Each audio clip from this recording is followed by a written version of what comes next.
Hello, good evening, good afternoon, good morning, whatever it is, where you are in any part of the world.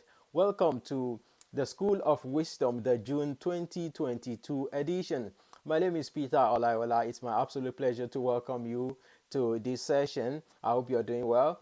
Now, the School of Wisdom is designed to teach the simplicity of the Word of God as this relates to everyday life. So, how do we move from the simplicity of the Bible to the practicalities of everyday life? The issues that we are confronted with, the challenges, the temptations, the confrontations, if you like to call it, anything, the main issues, the real life issues. So, how do we move beyond religious theories, religious ideas, abstract concepts, or abstract principles, or stories about people that lived maybe some centuries ago to how these things, how these core principles relate to our everyday life, even in the 21st century, right? So to know that the Bible is still relevant to your life, is still relevant to our lives, even in this age and time. And the baseline, the foundation for this is 1 Timothy chapter number 4, verse 8, which says basically that godliness is profitable unto all things. That is to our advantage to be godly. And it says it has promised both of the life that now is and of that which is to come. And that was that godliness is applicable, is relevant even in this world and in the world to come. So I usually say it like this, that belonging to God is to a person's advantage, that belonging to God gives a person an edge in life. They only need to know how to make it count. Belonging to God gives you as an individual an edge in life, but you only need to know how to make it count. So, welcome once again. Let's just say a short word of prayer before we begin this month's session. Dear Lord, thank you for the privilege to be together again this month. Thank you for your help that we've always enjoyed each time we gather. And thank you because today will not be an exception in the name of Jesus. Thank you for the spirit of wisdom, knowledge, and understanding in Jesus' name. Amen. So, what are we talking about this month? Like I said, we are talking about overcoming failures, overcoming setbacks, or overcoming repeated disappointment or repeated delays, whatever you want to call it. So, and I'll explain why I am intentionally being loose with all these terms. Now, what do we want to talk about this month? Now, I have about four subdivisions of what we want to talk about, and that will likely take us also through next month. So, I said we are talking about overcoming failures or repeated disappointment or stagnation. So, basically, I will talk about the introduction, why I'm using all of these terms together like that. Then, I will talk about foundational or fundamental truths or facts that you should know about failures or stagnation or setbacks in life. Then I'll talk about the attitudes or the golden rules for turning failures around. I'll talk about the introduction. I'll go ahead to talk about foundational or fundamental facts or principles or truths that we should know about failures in life. Then I'll go ahead to talk about golden rules for turning failures around. And I think that's where we be able to end this month's session.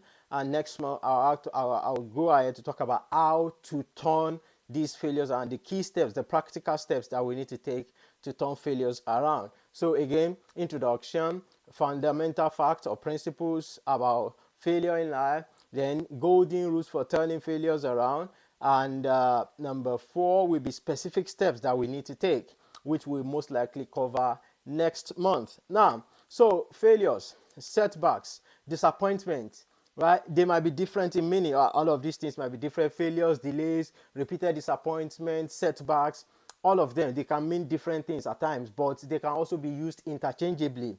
Now, for the purpose of this session, all of them are used to refer to a state or a situation whereby we fall short of our expected results or anticipated outcomes, right? When we don't achieve what we set out to achieve, when things happen maybe below our expectations, or when we fall short of certain goals, certain standards, certain expectations, whether the ones we set for ourselves or the ones that maybe the society has set for, whatever it is, when we don't achieve what we set out to achieve, we call it in this context failures, setbacks, right?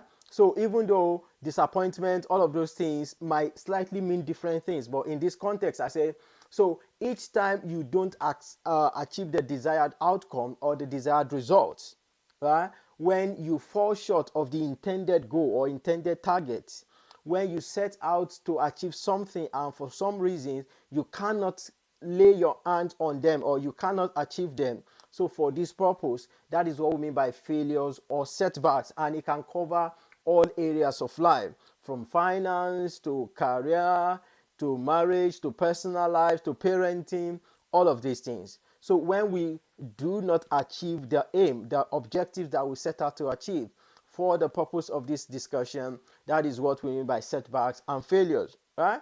Now, so that is a very broad introduction. Now, what are the fundamental facts or the core principles that we should know about this notion of failing to achieve our intended target or the things that we set out to achieve? I'll talk about 4 of them. Now, the very first one is that failure is fundamental in life, right? Failure is core, is a core course. Just as we talk about core courses in the university, failure is fundamental to life. So think about when a child is born, almost everything about their life, one way or the other, they learn it by trial and error, if you like to call it like that. When they learn to talk, for example, when they begin to talk, they might mix up maybe words. They might maybe when they want to say past tense, they are saying present tense, or when they want to say a particular word, they are saying another thing. So that happens, right? When they are learning to walk, maybe they start to crawl and then they stumble. When they are playing around, one way or the other, they sustain one injury or the other, right? And then when they go to school, all this learning takes place, and then they are bound to make mistakes here and there. In other words, failure is fundamental, is a part of the journey of success. So I say, everybody that you see on this earth, everybody that you will ever meet, at one point in time or the other, has failed in something or another, right? I suggest to let that sink in. Everybody that you see, whether they are up there or they are down here, whether they are involved in one area of life or the other, everybody that you will see, everybody that you will interact with in life has failed, has fallen short of certain standards or certain objectives that they set out to achieve at one point in time or the other, and in one area of their lives or the other. So I say, if you have failed before, it is actually a proof that you are alive. If you have never failed in anything, if everything that you have ever laid your hands to do at every given point in time, in every area of life, has always turned out exactly the way you want it, it is an indication that you are not alive. And to tell you the truth, there is absolutely no one like that. Absolutely, there is no one like that. At different points in time, mention any name, think about anybody in any field of endeavor, at one point in time or the other, things have gone contrary to their expectations or below their expectations. Things have maybe not gone exactly the way they had anticipated. So I would say failure is actually just a bridge that takes you to success, right? It's part and parcel of success. It's part and parcel of success. So if you check the Bible, if you check the book of Micah, Micah chapter number 7 verse 8, it says, when I fall, rejoice not over me, my enemies. When I fall, not if I fall. Do you see that? When I fall. That is, when things don't happen exactly the way I hope, when I fall short of standards, when I discover certain mistakes, right? When things go wrong or when things go south, when things don't go exactly the way I'm expecting them, do not rejoice over me because I will rise again and all of those things. So if you have never failed, if you know anybody that has never failed at anything in life, they are actually not alive. And I'm telling you, there is simply nobody like that. So failure is fundamental. Start to think about it from a child that is learning to walk, from a child that is learning to talk, right? So you will make mistakes. That one is certain. And this is actually not the same thing as being conditioned to think in terms of failure, but just understanding that when you set out to do something, to achieve something at any given point in time, there is always that possibility, that probability that things will go wrong. Just understanding that is very, very crucial. Now, very related to that, that is the first one, that is the first fundamental fact about this idea of failing or falling short of certain standards or expectation. So the fact that failure is fundamental, it is part of living, if you like to put it like that. Now, the second point I want to talk about is that the fact or the occurrence of failure is not as important as the attitude towards it. The fact or the occurrence of failure is not as important as our attitude towards it. So we can actually fall short of our expectation. Things can go contrary to our expectation or our vision. But the fact that they go wrong is not as important as how we respond, how we see them. Right? So you try to achieve something, it doesn't work out. What do you do? What does it mean for you? How do you interpret that? Imagine somebody trying to construct a massive project and then part of the building collapse, and they just say, you know what, let's not look at what has happened or what has gone on. Let us continue on what we want to achieve. Right, so someone can actually stay there and say, oh, you know what, this and this and these things have gone wrong, or maybe we have wasted so much money. But another person says, no, that's not important. Let's focus on the history that we are trying to make, on the things that we are trying to accomplish. That's why we say failure is part of life, it's part of living, it's proof that we are existing. When you try to achieve something, you are bound one way or the other to have some setbacks, some disappointment. The important thing is not that these things happen. The important thing is how we respond, how we try to adjust such that these things do not limit us, these things do not stop us. So I say the occurrence of failure is not as important as our attitude towards it. The story is told of the first man that climbed, I think, Mount Everest at the time, and he said he has been doing it before. And one time he went there, I said, you know what, this mountain, you cannot grow taller, but I can become stronger. That this mountain, you are the same, you cannot gain more height, but I can become stronger. I will come back next year and I will overcome you. That is an attitude that actually says, you know what, I understand this is just a temporary setback. I can overcome this. So when we are faced with setbacks, when we are faced with disappointment, how we respond to them is actually far more important than the fact that this disappointment, these setbacks take place. So if you go back to that same Micah, when he says, rejoice not over me, my enemy. When I fall, I will rise again. Do you see that? He's saying, don't worry, I understand this failure is just a temporary thing. It is not as important as my own resolve, as my own attitude. That even if I experience this setback, this temporary disappointment, I know that I will bounce back. I will not give up. I will not quit. Right? So the first one is that failure is fundamental in life. The second one is that the fact or the occurrence of failure is not as important as our attitude towards it. The occurrence of setbacks, of disappointment, is not as important as our attitude towards it. In other words, another way you can also say it is that the fact that people disappointed you in the past, or the fact that you were disappointed by certain events, certain circumstances, does not mean that should define your life. It does not mean that should place a limit on you as a person. Your attitude, how you interpret that particular event, is more important than the event itself. Right?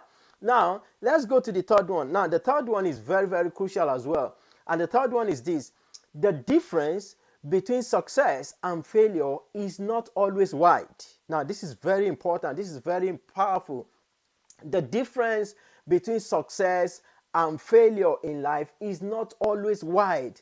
The gap between achievement and near success is not always wide. It's not always wide, sorry. It's not always, the gap is not always wide. Now, this is important because there are times that failure is almost predictable. You know that, oh, by the way people are doing certain things, they are bound to fail. they are bound to fall short of the expected outcomes. For example, a student that doesn't read, or maybe somebody that is not serious with their job, most likely they cannot make the most of such maybe such occupation or such endeavor. So that is understandable. Sometimes failure is predictable because of the principles that people are violating, right? But at other times, failure is not so different from success. It's just a minor difference. It's just a tiny bit. So think about football, for example. An inch or a minor mistake can make a difference. A missed opportunity, right?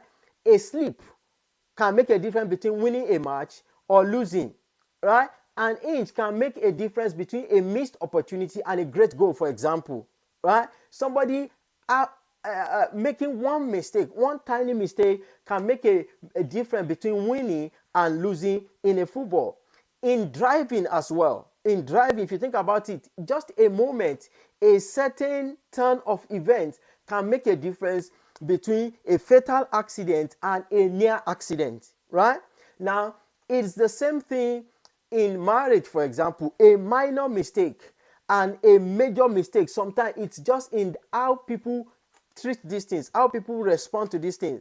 So, for example, it is not everybody that is divorced, for example, that married outside of God's will, or that married somebody that is contrary to God's will for their lives, right?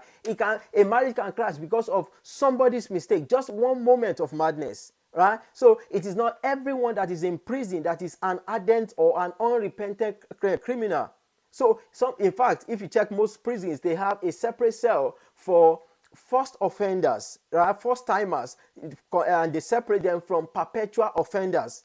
It is not even everybody, that every lady, for example, that has a child outside of wedlock that was promiscuous as a single person, right? So even if you check the Bible, there are countless examples that prove this. How did Esther, for example, become queen? Because of Vashti's mistake, right? The queen called her, and she failed to respond to the queen's call. She declined the queen's call, the king's call. And people say, king, you need to do something about this thing, so that other people, it will not be a lesson for other women to disobey their husband and all of those things. Yeah? How about Saul?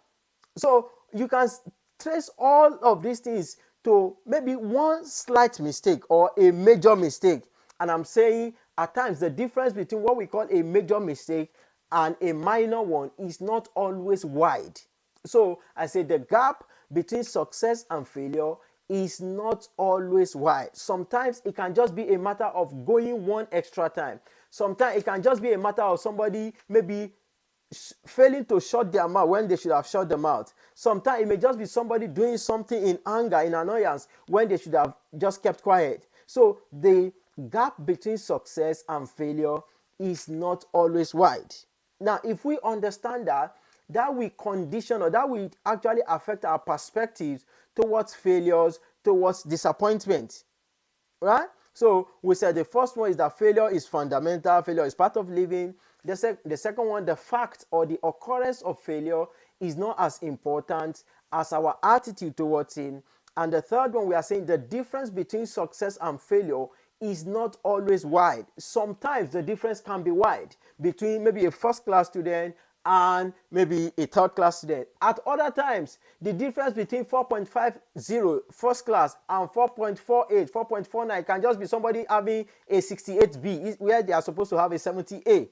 So sometimes this difference is not always wide, right? So it's not every business that fails, that crumbles, fails because of lack of diligence and all of these things. So at times it's about specific opportunities, seasons and opportunities. At times it's about certain things, certain parameters that people actually fail to ignore, or some things, sometimes things that are completely beyond people's powers. So I remember somebody telling me, and this person is not even an African, so you won't say it's a matter of maybe African beliefs and all that, saying they remember when they got a job in a university, they were not the most qualified. Actually, they were not qualified. They had done the interview and they came third in the interview. Obviously, so they took the first person, and then somehow they just kept them on reserve. So after they took the first person, now after a while, I think about less than 6 months, another person resigned. So they just say, oh, let's just take the second person from the interview, and the second person from the interview was nowhere to be found. So the next thing, naturally, they just took this person, and this person has been working in that organization till date. He said it himself that he wasn't the most qualified. So, and obviously, if they had gotten the second person, they would probably have just sent him an email to say, oh, you know what, sorry, due to whatever reasons or explanations, we cannot proceed with your application on this occasion. Right? But yet, this person actually became successful or got this job, not because he was the best candidate, not even because he was the second best candidate, but because he was actually the third best candidate. So sometimes this gap between failure and success is not always wide. Now, why is this important? I'll come to that. It's important so we don't imbibe certain negative attitude in the face of failures or disappointment. I remember I got a job one time, and then the chairman of the panel basically told me, you know what, it was a close call between yourself and one other person, but we just decided to take you. Of course, as a Christian, as a child of God, we attribute that to the favor of God. But think about the other person. They could have just, they might as well gotten the job. So it's not so wide sometimes. The difference between success, between achieving our aim, our target, and nearly missing out is not always wide. Sometimes failure is not always predictable. So as much as we know that some failures can be predictable because people are violating certain principles, we also know that certain turn of events can actually make some results completely against our expectation. So it can, and this understanding can make a difference between our approach and subsequently results. So this is why it is important to understand this, that the gap or the difference between success and failure is not always wide. It is not always big. Sometimes the difference is just tiny. It's so tiny. Right. And number 4, which is the last fundamental principle that I want to discuss in relation to failure or setbacks in life, is simply Romans 8:28. Romans 8:28 says all things work together for our good. In other words, we should always remember that God's plans for our lives make provisions for our failures, make provision for our setbacks, make provision for our shortcomings, right? So otherwise, you wouldn't have scriptures that says all things work together for good to them that love God and are called according to his purpose. So God's agenda, God's timetable for each of our lives include our mistakes and our failures in one area of life or the other.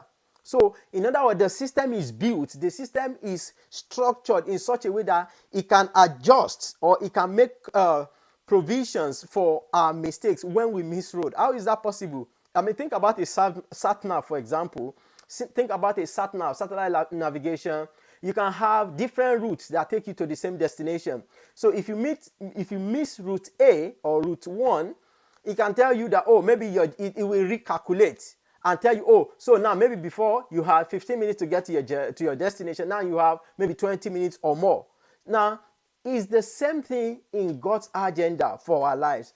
The fact that we make mistakes in one area or the other does not mean God is taking unawares. There is nothing that we can do that can actually catch God unawares. So what that means is that when we understand this, we can position ourselves correctly in the sight of God to make the most of any failure, any mistakes, any shortcomings on our path, so that we are not tied down by these failures. We are not tied down by these shortcomings, right? When it says all things work together for our good. I remember when I was struggling to enter university and I had to do the same exam again and again. I was passing, but I didn't enter.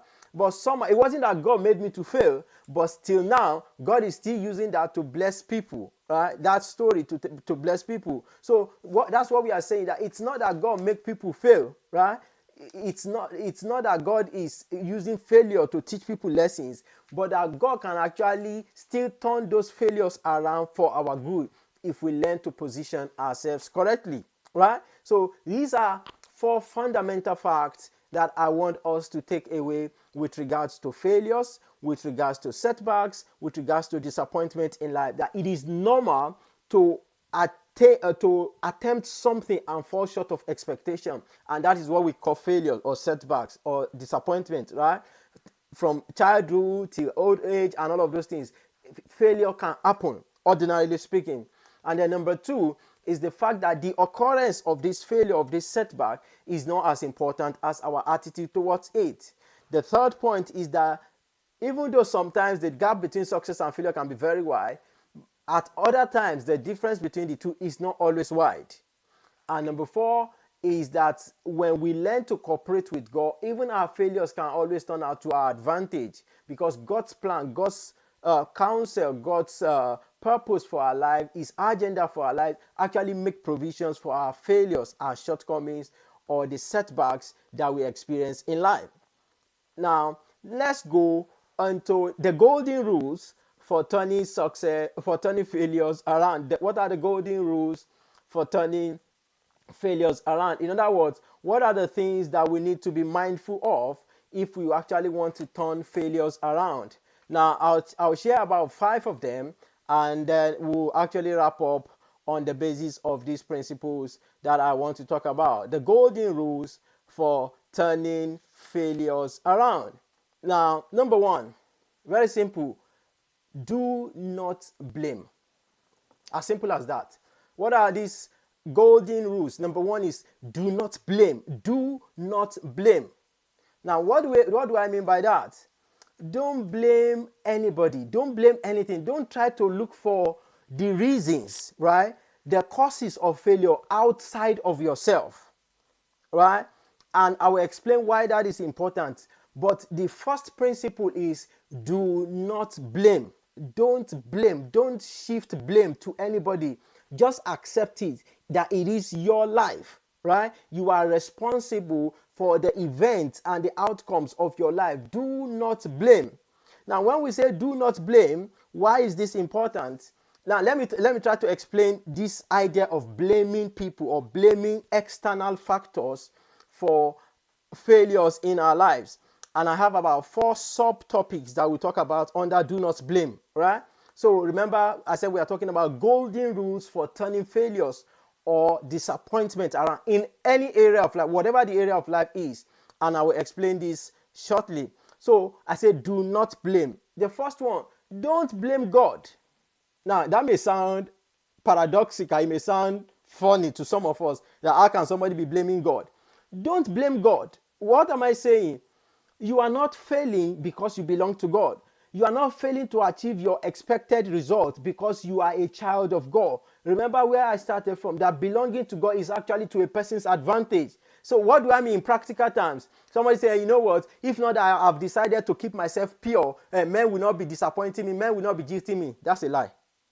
Somebody may say, if not because, when I collect my salary, I have to pay tithes, I have to give offerings, I'm expected to give to the poor, that's why I have nothing less. That is also a lie, right? It is not because you belong to God that you are failing. No, belonging to God is always to a person's advantage. It's not because, you have to spend time serving God or praying that you are lazy or that you are maybe not getting the favor of your boss. No. God is never responsible for our failures or our setbacks. When you understand, so in the Bible, Hebrews 11, it talks about Sarah. Say by faith, Sarah judged God faithful.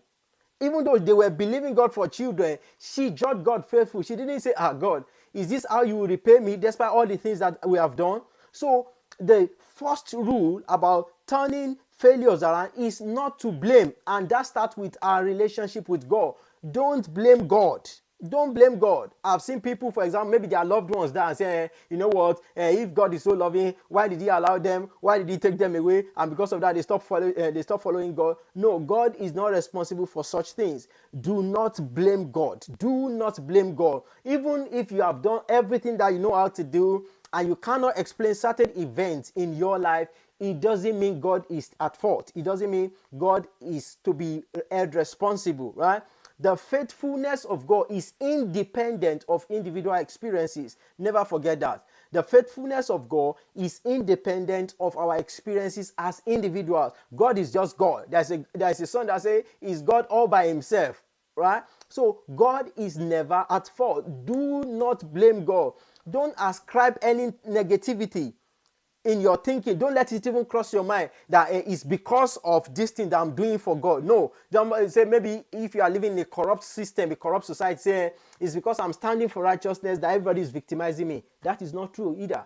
Because when you stand for God, God will also stand for you.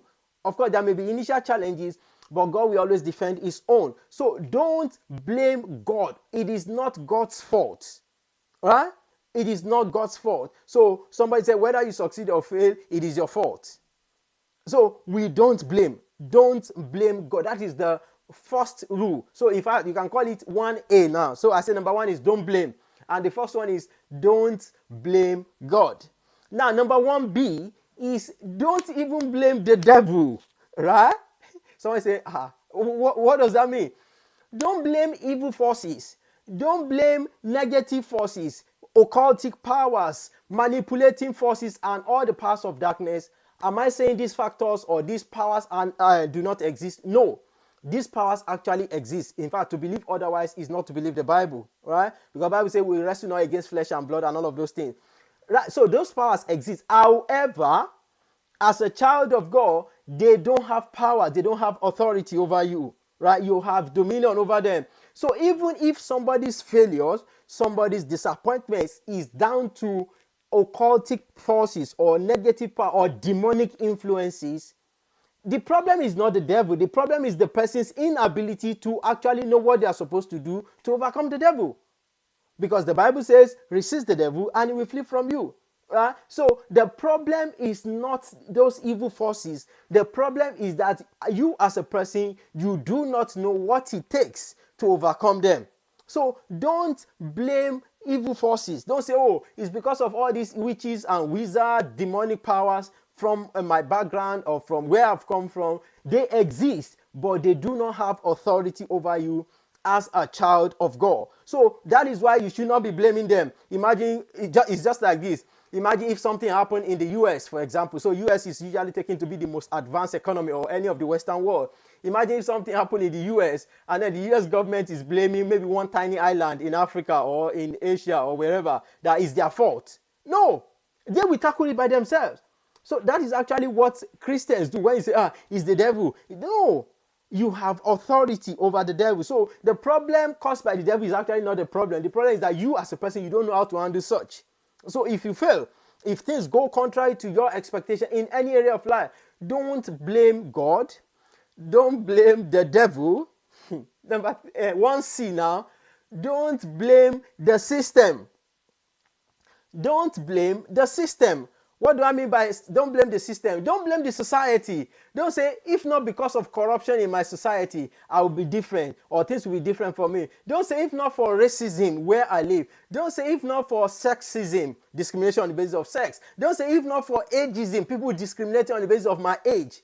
Am I saying all of these factors are not relevant or they are not existing? They are in existence and in different forms and different dimensions, and of course they can be worse in some societies than in other societies. Nobody is disputing that. However, again, the problem is not so much about these factors. The problem is about you as a person not knowing how to overcome these problems or these challenges, right? So don't blame the system.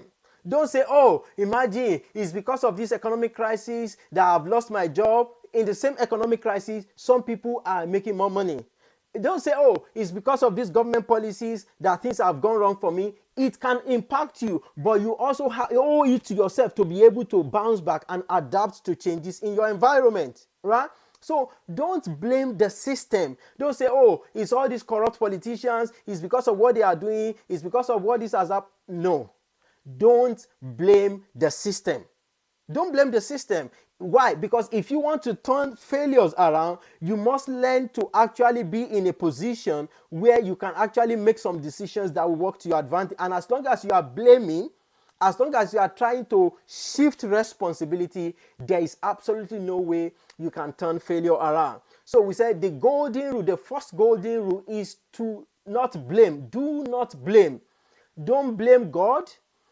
That's 1A. Don't blame the devil or evil forces. 1B. 1C. Don't blame the system. Don't be quick to look for external explanations for your failure. Don't be quick to look for external explanations for inner frustrations and disappointment. No, don't blame the system. Not at all. If you have failed, don't say, because I remember as a student, it's common for students to hear, the lecturer gave me this mark. Not that I got the mark, the lecturer gave me, right? So the idea is that the problem is with the lecturer, the problem is not with me. Right? The problem is with the examiner, not with you as a person. Whether the same there are other students that pass under that examiners or not, to you the problem is just the other person. Right? But that is not a good attitude, a good approach to have with regards to turning failures or disappointment around. Any failure, any negative result that you want to turn around, you must be able to accept responsibility for such results. Right? So we are not saying there are no external factors that can affect our result, but we are saying our individual responses. Remember, one of the fundamental truths that I talk about are more important than these external factors. So we don't blame God. It's not because you belong to God that things are the way they are. It's not because you are standing for righteousness that, no. We don't blame God. We don't blame the devil, right? Because we are in God and we have authority in God over the devil or evil forces. Number three, we don't blame the system. We don't blame the structure, the environment.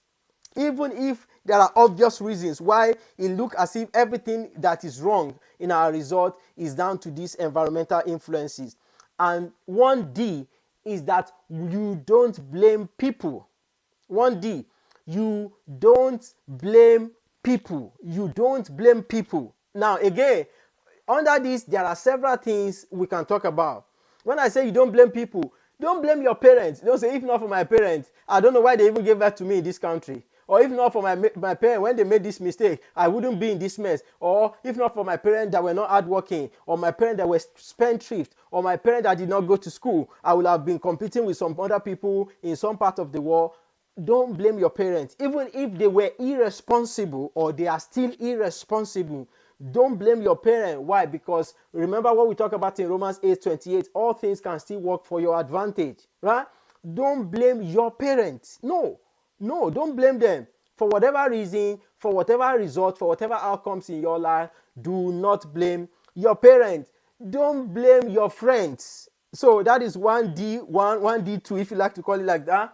Don't blame your friends. Don't blame people in your networks, maybe for not helping you. Maybe you have some of your classmates that are more successful or that have more results than yourself. Don't say, oh, what is wrong with this person? They will just not be, they will not help me. No. Don't blame them. It's not their fault. Don't blame them. They are not the reason why you are where you are. Don't blame any rich person that you see around you. The riches of the super wealthy is not the reason for the poverty of the poor. No, as long as you are thinking that, oh, some people are poor because some people are rich, you are trying to say, oh, the problem is with the rich. Even if you kill all the rich people and transfer money to all the poor people, it doesn't mean all the poor people will always, some of them will not go back to poverty. No. So don't blame people. Don't blame friends. Don't blame successful people for not trying or for not wanting to help you. Don't blame anybody for not helping you. Don't even blame your employers for taking advantage of you or your employees for taking advantage of you. Whatever the case may be, do not blame. Don't blame, right? So I remember I used to have a job some years ago, maybe about 10 years ago, I did about. And personally, I felt they took advantage of me in one way or the other.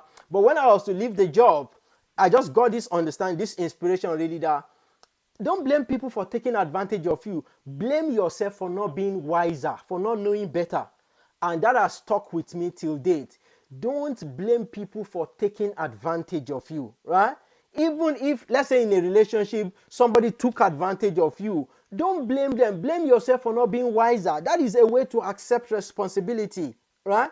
Don't blame people for taking advantage of you. Blame yourself for not being wiser. Whether it's in a business relationship, whether it's in a marital relationship, whether it involves financial dealings, somebody has maybe defrauded you, for example, you can blame them from now till whenever, and you may not get any returns. You may not get anything in return. But if you accept that, oh, you know what, I made a mistake, I was gullible, then you can be positioned to actually correct these mistakes, and then you can learn from it, and you can even help others to avoid such in the past. That is the attitude of leaders. That is the attitude of successful people, that you learn from your failures, from your mistakes, from your setbacks. But as long as you are trying to arrogate this blame, as long as you are trying to look for who to blame, there will be no serious lessons learned. And if lessons are not learned, most times mistakes are repeated. If lessons are not learned, mistakes are repeated. So don't blame your friends, don't blame your parents. if you are a parent here, don't blame your children too. Don't say, oh, you know what, I didn't have anything because I invested so much in my children. Now the children have grown up, they are not taking advantage of me. It's possible, but again, they are not responsible for your failures or your repeated disappointment.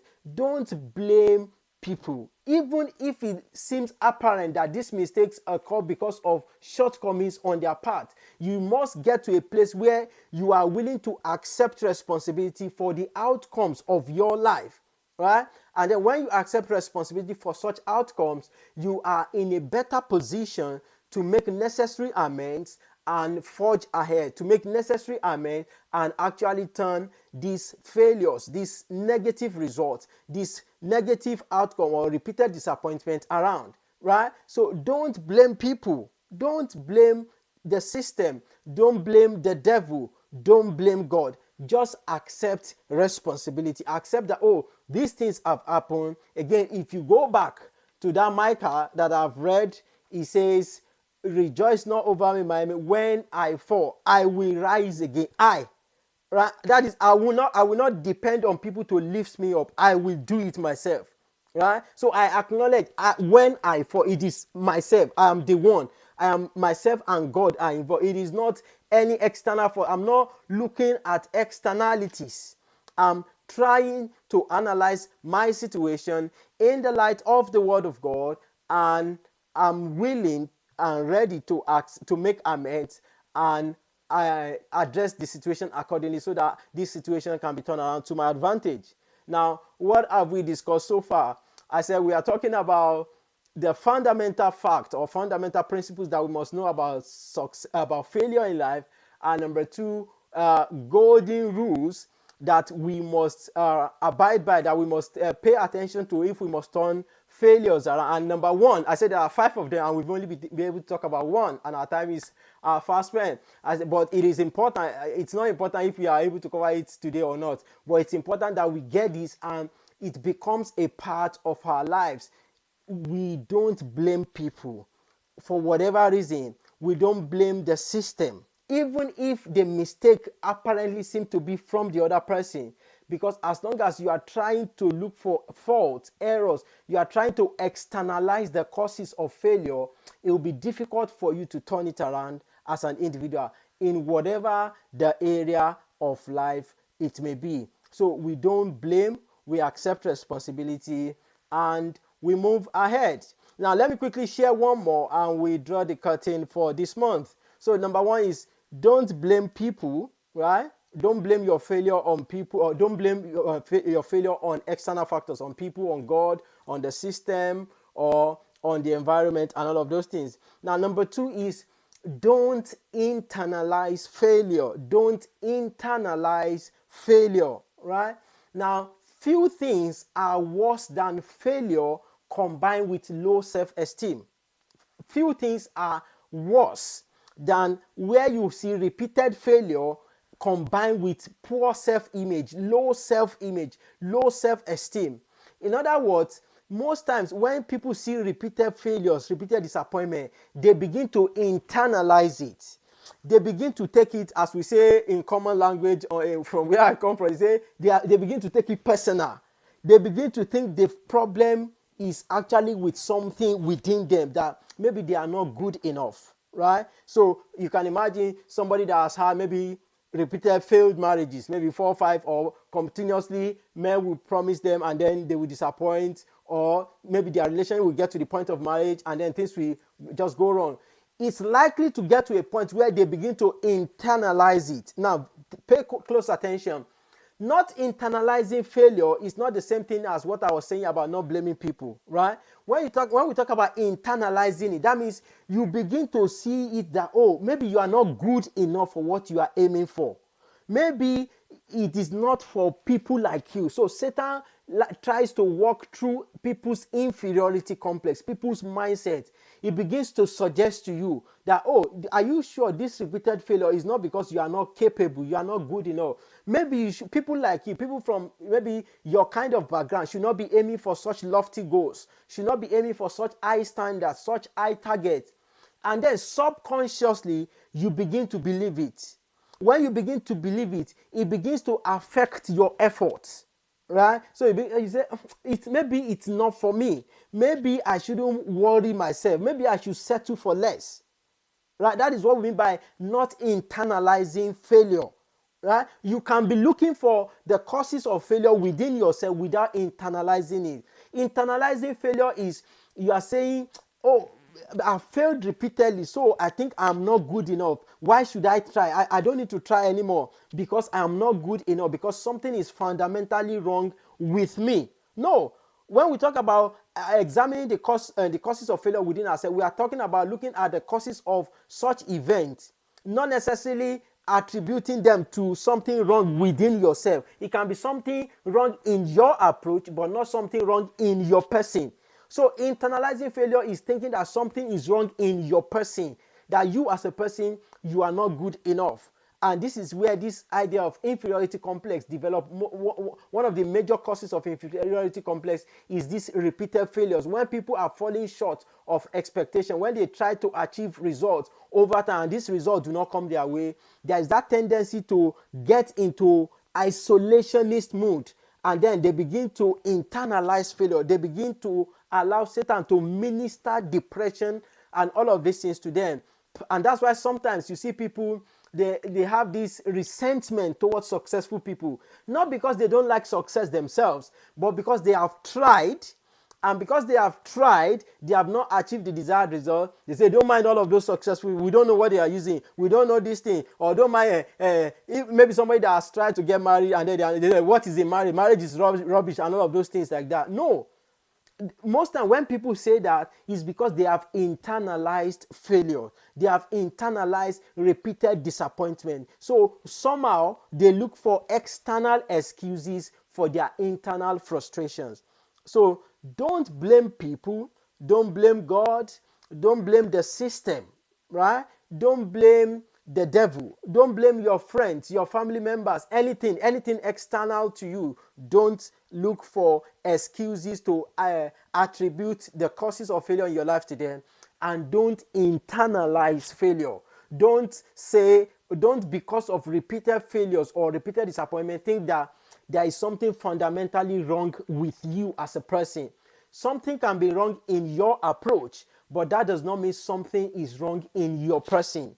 Because once you think, or once you begin to think that something is actually wrong with you as a person, that is the beginning of hopelessness. That is the beginning of just quitting, refusing to put in any more effort.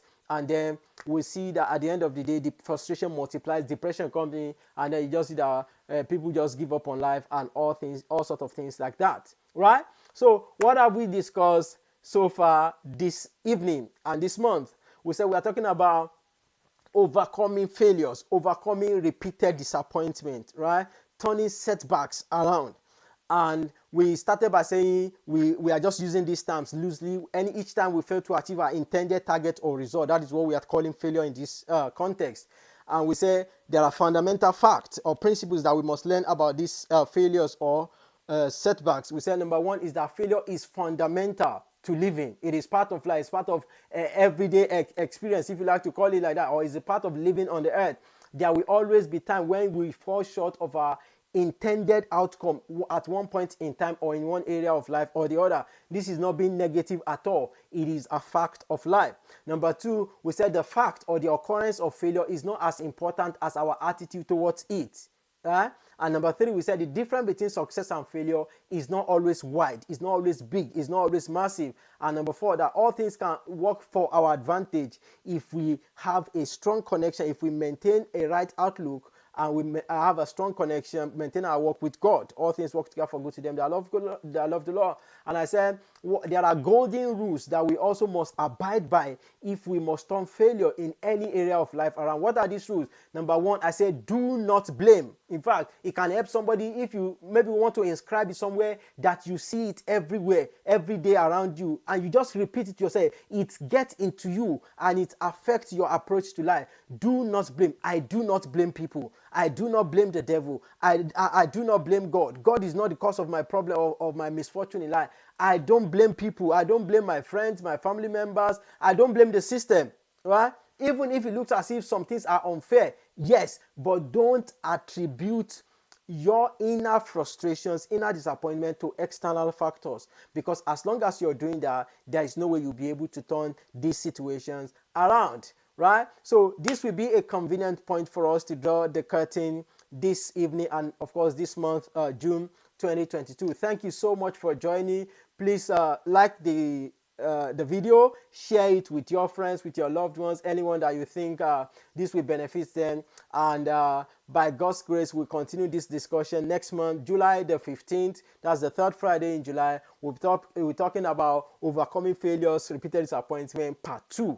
And then so I'll look at the other rules, golden rules that we have. And then before we actually go into how to turn the specific steps that we need to take to turn these failures or this repeated disappointment around. If anyone has got any questions about anything, including getting their work right with the Lord or something specific to what we are talking about or any other issues like that, please feel free, send me an email or drop me a message and I'll be happy to attend to such questions. Thank you so much. God bless you and see you next time. Bye-bye.